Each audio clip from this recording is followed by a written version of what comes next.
So my R32 just won't launch mode, so we're sitting here right now in park, and we'll turn the ESP off and stuff, hold the foot on the brake and rev it up, and I'll show you. It only goes like 1500, maybe 2 grand, a little sputtery, and I've tried it a few different ways, you know, in manual or sport mode. Shut off the ESP, so there you go, that light, and then we'll put it down into sport mode, 1 foot on the brake. There you go, S mode, we'll rev it up. Just trying to show you that it doesn't build revs.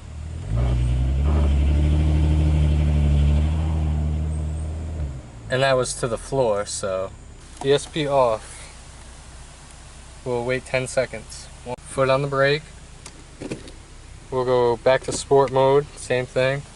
And now we're pressing hard on the brake, and we'll see what happens. 1500. Interesting.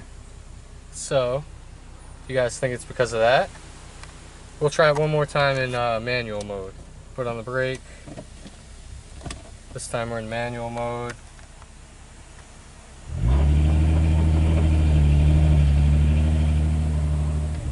Just won't launch. So do you need a skid plate under your MK5?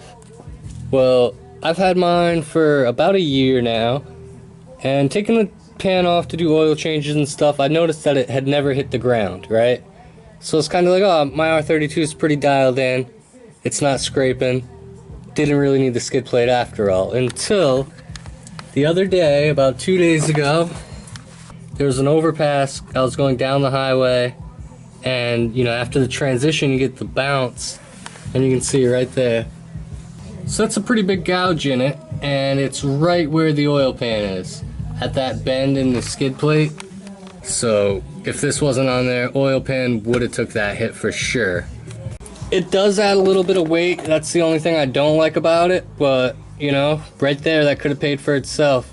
So I've seen guys that take them off and they're all beat up where their cars are always scraping, but yeah, that's the first one for me. First hit on the skid plate, doing pretty good.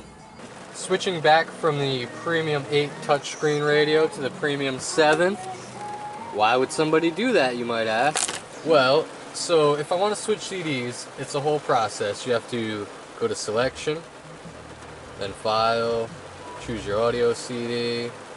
So that's how you change CDs. So then say you want to switch from music to talk radio. We'll just go to satellite just to show you. So